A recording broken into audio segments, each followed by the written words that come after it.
Welcome back to ThriveWell Podcast. I'm your host, Jess Woodbeck, and we're talking all things that it takes to build a business and a life you're proud of. Today's guest is a dear friend of mine, Becky Alley. She is not only a radio host, but a mortgage pro for multiple decades, and we're going to get into all the skinny and how she's maintained and scaled an incredible career in that space for, over 20 plus years. Yes.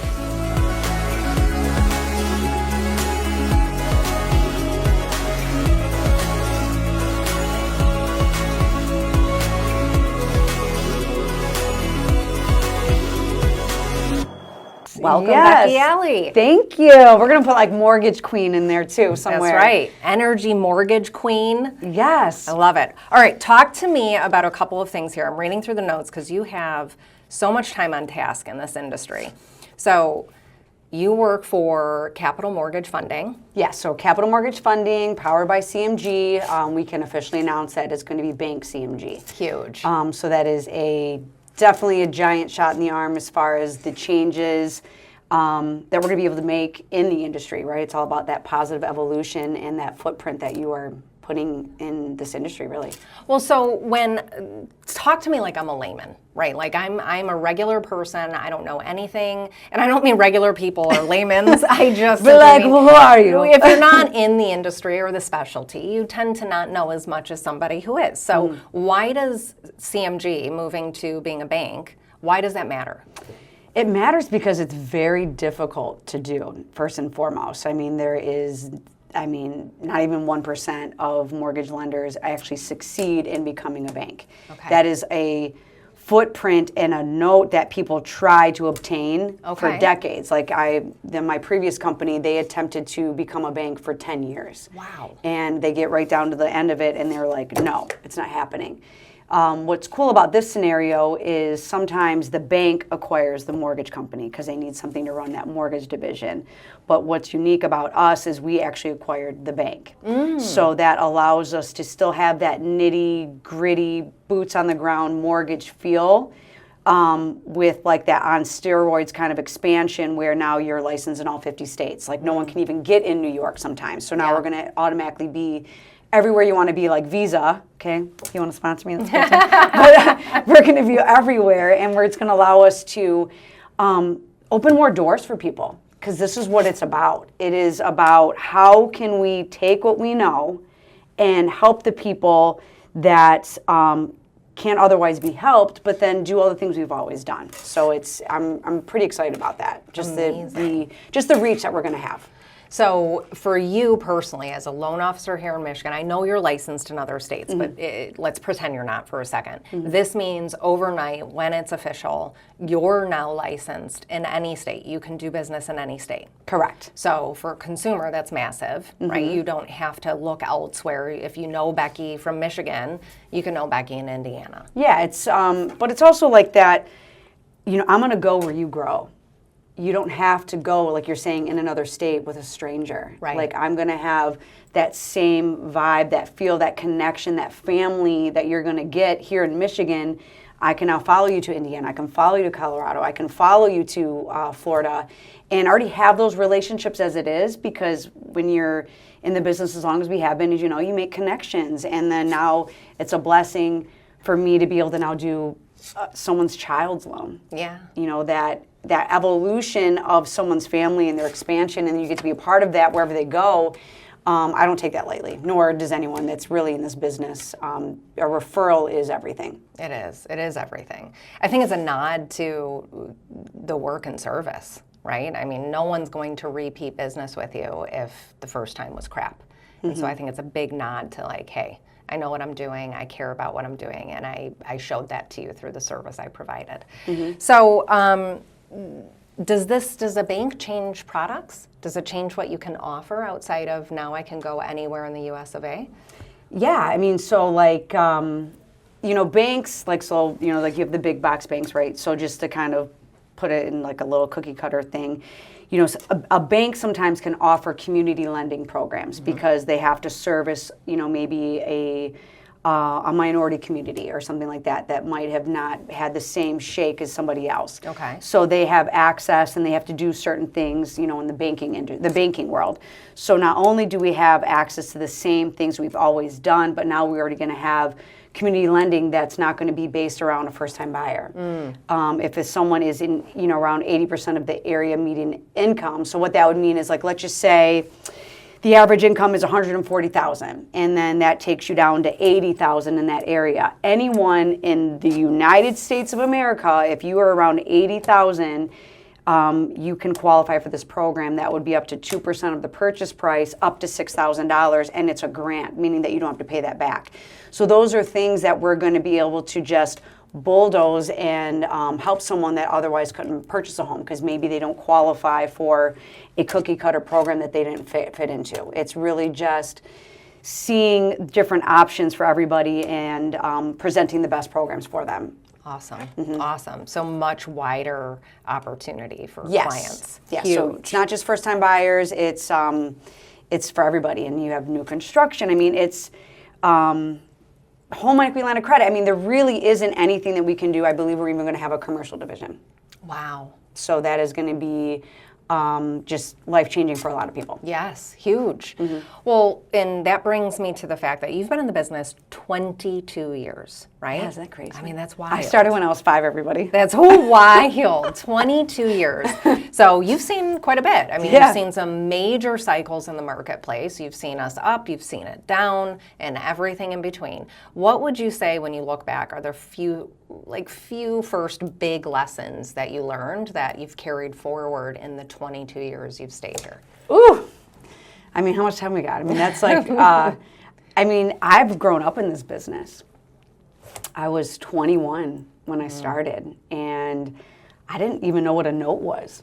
If you think about it, I was working 47 jobs, checking the boxes. I got to get a degree. I got to do these things. And then I just landed in the mortgage industry, as most of us do at that time. And you walk in a room and there's like all these young guys. They're making so much money. They're flashing in front of you. And it was very intimidating for me during the time. It was 2004, and it was before the housing market crashed. It was the Wild West. It was definitely all the things you see in the movies.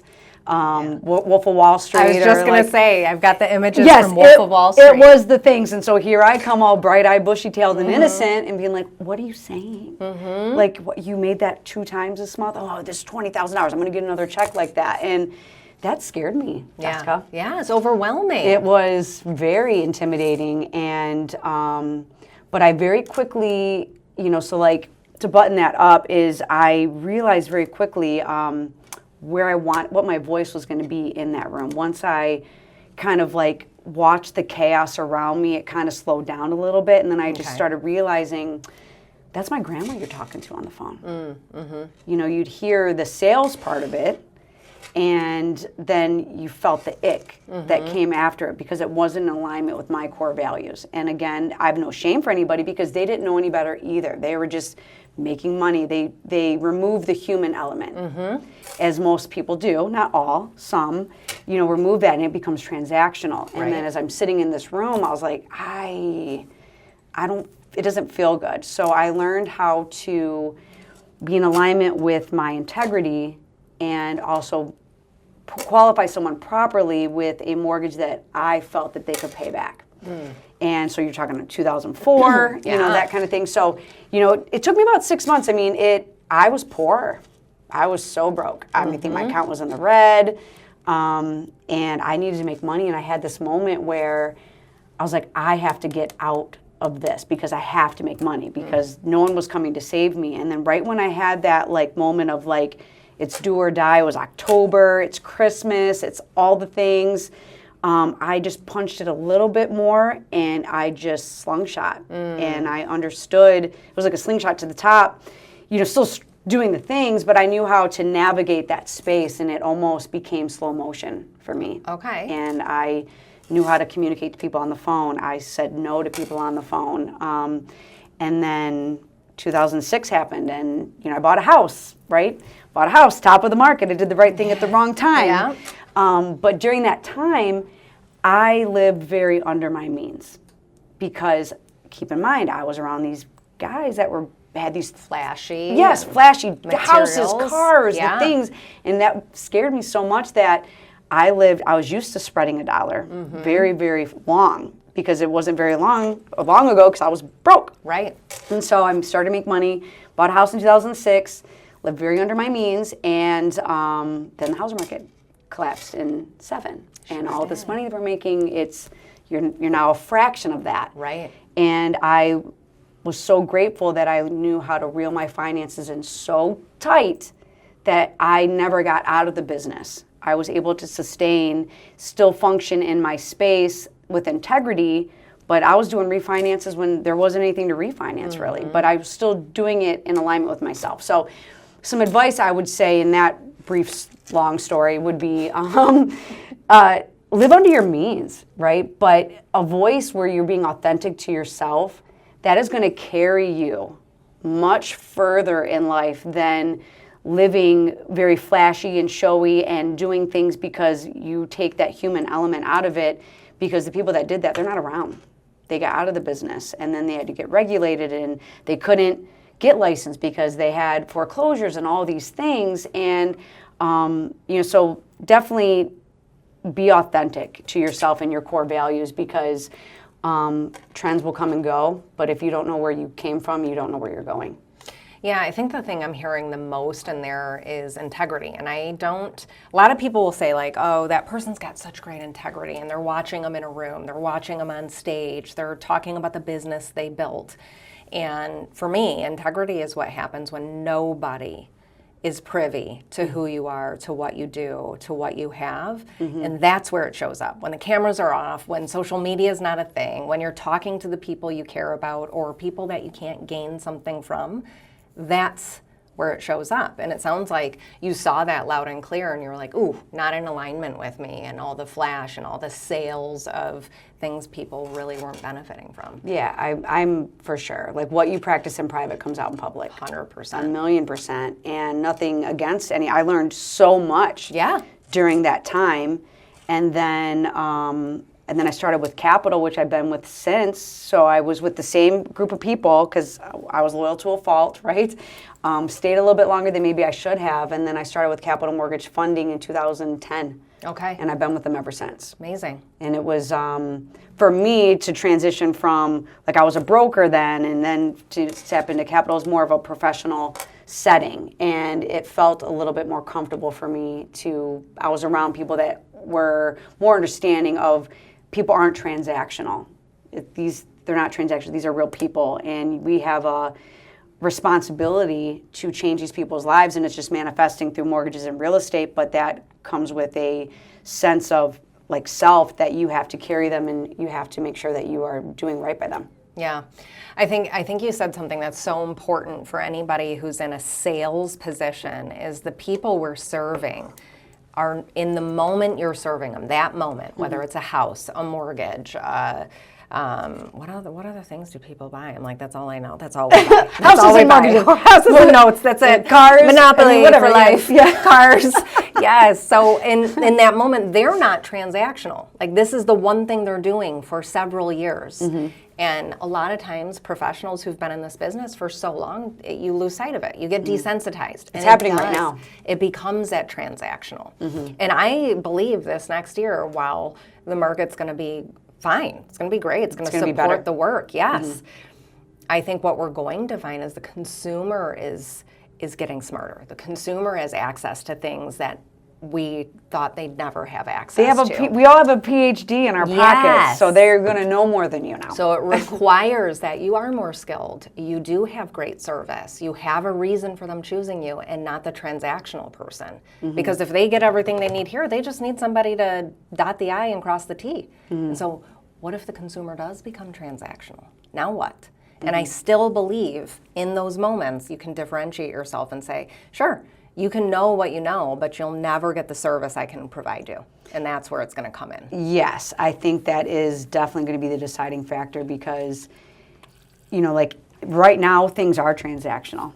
Like, you chat GPT and I'm like, what's this and what's that? And, people don't even want to even form their own sentences anymore. They just have a computer do it, which I feel like as much as we're expanding with technology, you do have to go backwards a little bit, and that is going to be the differentiator between what you're doing now and later is going to be that customer service. Because if there's a million yous, what's the difference of me? Are. Exactly. And it's going to be how you treat people, how you communicate with them, and that old school mentality is where it's going to come down to. Yeah. And I think your skill set, I do believe this, and I'm obsessed with communication. The skill in communicating your service, not just the service, right? The communication of that service, because that's something chat can't give them. That's something like just the human element. Yes. The human element is very powerful and strong right now. I'm 1,000% agreeing with that. Hold integrity on that, everybody. Yeah. All right. So you have I'd say you can do anything, right? You've got all the different products and different people you serve, but I've had the beauty of watching you serve first-time home buyers in a way that I don't think I've seen in a lot of loan officers and a lot of originators, where they're really patient. If this person's credit needs help, you have options for them. If they're needing education, you'll go deep in educating them. What would you say was kind of a breakthrough moment, knowing that this segment of buyers, of people who need funding, need special care? I mean, to be honest with you, that's where it starts. Like everyone is the first time doing something, and who are you to pish posh on them because they don't understand? Some people have bought 5 houses, they still don't understand because they were not taken care of properly. And it's a blessing and a curse a little bit on my side of things, because if something's falling apart, everyone's like, I'm going to call Becky. But on that easy deal, sometimes I'm out of mind, but if it's hitting the fan, I'm the first person they think of. So I've learned to navigate that space. But, a first-time buyer, like that's what you build everything off of. That's the future, because it's the first time they're experiencing this. It's the first time they're going through it. And if you give them an amazing, like a life-changing moment, you're part of this milestone moment that they're never going to forget. If it is a positive experience, well, then those first-time buyers have carried my career of the last 22 years. And so therefore now when their children are moving to Colorado, I'm doing their loans in Colorado. When they are now transitioning to North Carolina, I'm a part of that. If they're staying in Michigan, they're upgrading, they're right-sizing, whatever it is, I get to be a part of that journey. And the feedback that I get of someone saying, I never thought I would buy a house, Becky, and you made it possible because somebody else said no. Yeah. And I found the way to put it together. But it is time consuming, because anyone can do a layup, right? The easy transaction that is like you're 20% down, they have a lot of money.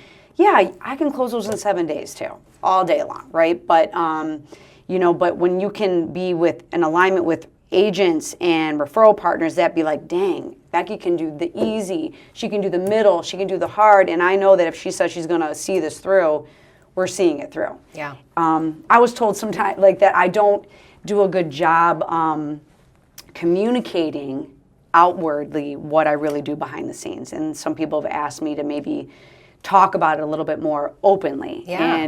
And to me it feels weird because like I'm just doing what I always do. But like I have a first-time buyer right now where the language barrier is very aggressive. Super aggressive. They speak Spanish, very little English. I'm Google translating things. Yeah. I had to take an old assistant out of retirement because she speaks Spanish fluently. Nice. To come with me to their house. And we're doing everything we can to get them over the finish line because there's zero reasons why they should not own their own home. They're well qualified. They have great credit. They have great assets. It was just the communication, and no one wanted to take the time to do that. And that's an example of things that I do that I'm saying out loud for the first time. Yeah, beautiful. And I think huge. Just what you just said, people don't want to take the time. And I think that next year is going to be the biggest differentiator between the pros that go big and those that just sustain where they were at or kind of exit left, is taking the time to deliver service in a tangible way. Yes. Not in a niceties way, but in a, I rolled up to your house with an old assistant that I know from way back in the day. I'm like, come on, girl. Spanish. I'm paying her to be here with me to see what we can even figure out. Like, you don't even know if it's real yet, and you're still spending the time and money to make sure that it happens. It's important that everyone has the same equal opportunity. Yes, I love that. And you can't take that lightly because anyone can be like, send me all the ones that are ready to go, and they have like ready, they're cookie cutter, we're pushing this out. But it's the real magic happens when no one's looking, to be honest with you. Yeah, and I think you're right. I think it's no different in our business of real estate. You don't know what's happening behind the scenes. And when you just handle it and don't talk about it, it's made to look easy. Yes, and that's where they said, like, you've made it look so easy, Becky, that sometimes you get, I don't want to, like, say overlooked, but it's almost like sometimes I feel like I'm still the underdog. Like, I have to constantly, like, reassert. Never give that position up. That is like, I have am to constantly reassert myself constantly, but I don't give it up either because it keeps me on my toes all the time. I'm always working at my craft. Yes, keeps you seeking the learning and the open mind. I'm a big fan. I'm an underdog warrior. Like, I love it. Don't see me coming. Like you can snooze on me, but I'm like, you won't see me coming, but you know I'm there. Yes, for sure. And I love that. Okay, so what are some practical boundaries or standards you hold in your business that protect the high-level care that you can deliver in moments like that? Ooh, that is a working awesomeness for me. It is difficult to put boundaries up because where you say no, someone's going to say yes. Correct. A real quick example is I got a call from an agent on Sunday at 3 o'clock. It wasn't even a call, it was a text. Becky, I need a pre-approval right now. It can't be done in an hour. I think it was like maybe 20 minutes. I was driving, responded, crickets. Oh, I needed it right then and there. Like, that is, speed to respond is top of mind. You practice that, you speak it, you do the things right, and I'm there. On a Sunday, that's me filling that space, right? And it wasn't like I just fell off the face of the planet, right? But what do you do in that situation? Because that is unrealistic. I was driving. Right. I got to my house, I said the things, and that would be equivalent to me calling an agent. You got to show this house right now, immediately. Happens all the time. And if you can't show this house, I'm calling. Me as the lender, I'm going to push it to somebody else. I would never do that. Because I am empathetic, because that isn't realistic. Right. And the that, I don't know if it's entitlement or whatever it is, whatever the word is, it's there is an unrealistic expectation that is set up out here that you are losing service in that moment. Yes. Because now you're asking someone to really, what's happening is send a pre-approval that is not worth the piece of paper you wrote it on. Correct. Just so you have something in your hand, and then someone's working backwards. Yep. And I know that, but the fact that I'm a high caliber loan officer that knows my stuff, and you're gonna pass on me because I took 20 minutes. Right. And that's where boundaries is, it's difficult to navigate that because someone else is always coming up behind you and the service isn't there, but people want that instant gratification. And well, it's like I would even say maybe service isn't there. I would argue the knowledge isn't. Yeah, that. Right? Because the person that was able to deliver a 5-minute pre-approval letter on a Sunday, like, what are the chances that they're a professional? What are the chances are that they actually went deep enough to find out if this was actually possible? And I think I see it everywhere. I see it in title. If title can't close in 4 hours, in the amount of title work and paperwork that happens behind the scenes for title that nobody understands. No. Literally not a single person. There's nothing sexy about title. You should do it in 90 minutes. But they're the things. There's nothing sexy about title, but they are really what and title insurance is huge. And so it happens in the title business. If you can't close in 4 hours, I'll go to a different title company. It happens with real estate agents. You can't show me this house, I'm going to go to a different agent because you can't show me in 4 minutes. And it's like, well, we have some protocols. Like, you could be a murderer, and I need to like just do a couple facts here so that we feel a little safe and congruent with this. And I think in today's day and age, everything is instantaneous. And so the mentality is outrageous. And what I would love to see in 2026 is people having more regard and respect for slowing the process down so that it's clean, so that it's right. And then if you're going to speed it up like that, 5 minutes on a Sunday and mistakes happen, eat it. That's why it happened. You forced the hand to do something that takes 4 hours to do it right in 5 minutes. Well, and that, like, to even carry that further is when that did happen, they're still not going to look inward. They're not going to inward. And that's what I mean. They've created then it's your fault. Then it's title fault. Then it's whatever fault. But you're like what you're saying. So like that's why boundaries is difficult, but it's important. But where it's important is that everybody, what you're saying, and that's where I was going to go with that, is the boundaries have to come from your trusted partners that you work with, that everyone has to link arms like Red Rover. Yes. And no one is getting hold through. the line. Yes, you have to be in alignment with those core people that say, hey, we're clear to close. We need 48 hours from this time. Now, there are going to be situations where you have to rush, but you know it can't be all the time. Because I can do everything perfect. I can get us from start to finish, save a deal, same as cash. You name it. A unicorn just touched down on planet Earth, and here we are in 7 days, we'll say. And then we're like, hurry up, we have to close in 5 minutes. Well, now I just did a disservice to my own work. I just did a disservice to the title company. Oh, yeah. And I just did a disservice to the real estate agent, because now our buyers are driving to the closing, getting a check as they're, get in the car, we have to hurry up and make it there. Yes, and you just threw a match in a dumpster fire that didn't exist otherwise. Yes. So that's why the boundaries that need to be created, it's the reason why they're hiring us as professionals. Yeah. We have to navigate the temperature. We have to not throw anyone under the bus. It's, yes, we're clear to close. Let's get in line with the title company. We want to make sure you, the seller, the buyer, everyone has plenty of time to review these numbers. Yes. Because if you don't, that's when mistakes happen. I have a closing that happened in Florida, longtime client of mine. This title company was closed on Friday. Was doing everything I could to close before Thanksgiving. Longtime client of mine. I couldn't do it because the title company could not. The seller asked me, well, let's just use another title company, or the buyer did. And I don't know this title company in Florida at the time, right? Whatever, it's an attorney's office, but I was like, no.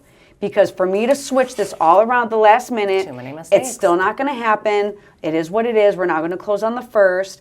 And, you know, but me slowing it down for that second allowed me to see that they made mistakes, and I could fix the numbers, and I got, you know, they were being charged title insurance that shouldn't have been charged for them, but like it allowed me to let it come in slow motion. Yes. But I honored that relationship that whoever the agent had, because it was going to muck up for my buyers, and they just weren't understanding. They just wanted what they wanted. Yeah, it's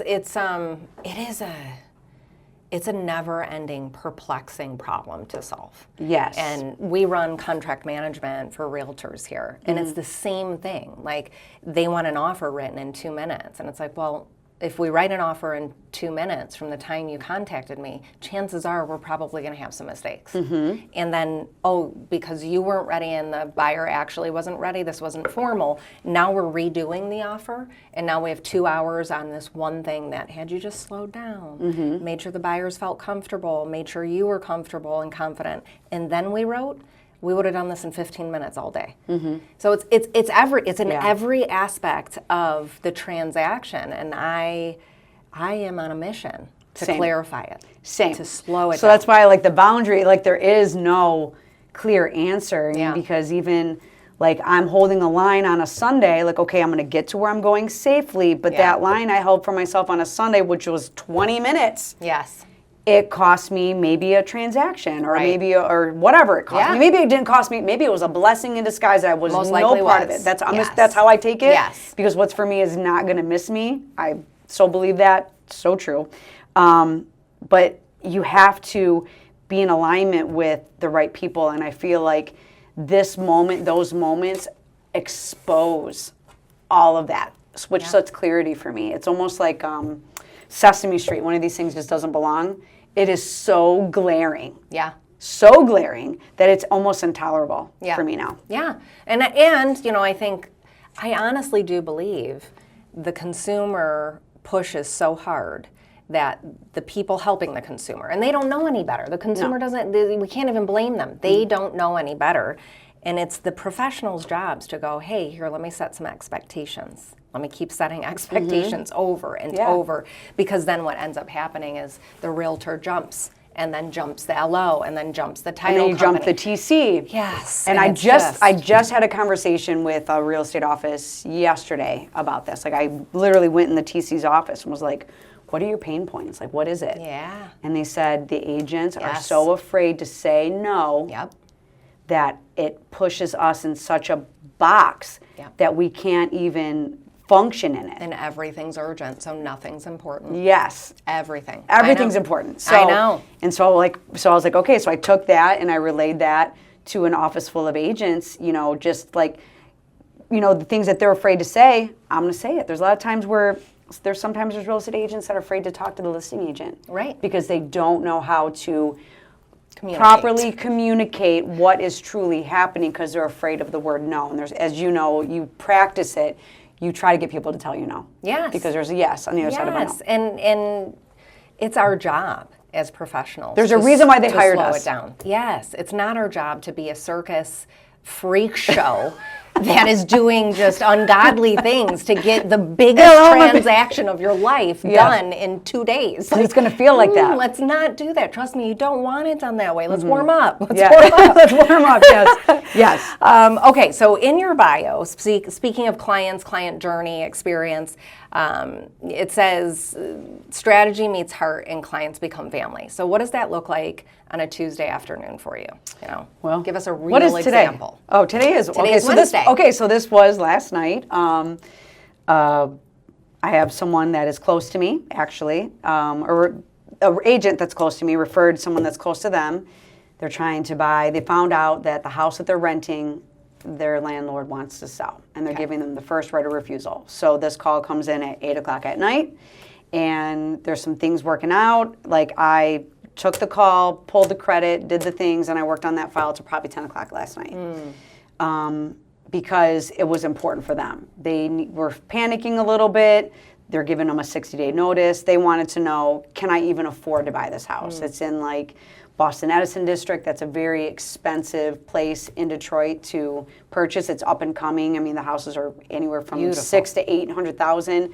Very historic. So they want to keep that property, but that's what goes on behind the scenes. Is I had to find a very specific spot for this person to qualify, so that way I could turn around and say, okay, yes, this is how it's going to work, but it has to be just like this. It has to be exactly this just way. Like this. I spent so much time on task, whereas like I don't have cookie cutter hours, because if someone calls me and I'm available, I am going to be working till 10, 11 o'clock at night if I need to, not always, but sometimes people don't know that I'm doing that either. It's because I'm choosing to behind the scenes, because I know what it's going to take to do it, and I'd rather do it now than wait, because if my morning's a little bit busy. Sure. So that, learning how to pivot so things don't perish, or even just be like, hey, you know what, this isn't it. Right now, it's not if, it's when. And if it's not now, I need to communicate with them a very clear path to what homeownership looks like. And if the seller is going to give them 60 days, these are the very specific things they have to work on their credit to get there within 60 days, so we can still retain the property. Yeah, beautiful. So you're coming up with options, and that takes, I think, something that people don't understand a lot when they're not in the seat of being the LO, in the seat of being the title person, in the seat of being a realtor, is there are a lot of pieces to the puzzle before you can ever say yes. And it takes serious thought and knowledge and checking to make sure that that is even a possibility. And when you say it must be done this exact way, otherwise it doesn't work, I feel like no one really hears that. Yeah. And one little shift, you're like, what do you mean? You said it would work. You're like, no. What I said is it has to be exactly this way. I can't communicate it more clearly, but people hear what they want to hear sometimes. Of course, and they don't understand. They don't have the comprehension. And so they hear that sentence, they're like, yeah, whatever. If they bought a car or if they did this, no So big in deal. those moments, you're looking at anyone that makes eyes back, you'd be like, do you hear me? Yes, you understand? Yes. You're like, I sent you an email. Please respond. Yes, I acknowledge this. I'm getting them on the phone. I'm like, I'm like, can you see my eyes through this phone call? If not, we're FaceTiming, because you have to see the eyes to make it work. It's very important. Okay, we're going to go into a lightning round. Okay, cool. You are a wealth of wisdom, and we're going to go over exactly how people can contact you to gain that knowledge as well. That's probably I'm going to mess up. Be like, what's my phone number? Before we do that, we're going to have a lightning round. Any answer is the right answer. Okay. Non-negotiable morning habit that sets you up to win. Non-negotiable is me taking 5 minutes to write down a word of the day. Lovely. Okay, song or artist that gets you in mortgage queen mode on the way to the office. Ooh! I mean, it changes. It depends on my mood, but I do like some, I don't say like house or EDM music. I do like a good beat that just penetrates my soul. it's got to be that for sure. Okay. And then favorite. Wow. Oh, wow. You ask a rabbit. Definitely done for the day. We're going to get through this. Favorite way to reset after a long emotional week with clients? Ooh, I work out often. It is my complete decompression. I feel like if I didn't work out, I might snap someone's neck. Really, I wouldn't. But like We're going to show your back muscles in this clip. It's happening. Yeah, so like it's that helps me recalibrate myself. I will take 5 minutes, and what I've gotten really good at is letting that emotion like dance around me. Like if I feel frustrated or sadness or happiness, I let it sit with me for a second. Whereas before I would, cut it off and just make it go away. I really sit with it for a second. Why did that frustrate me? Why did that make me get sad?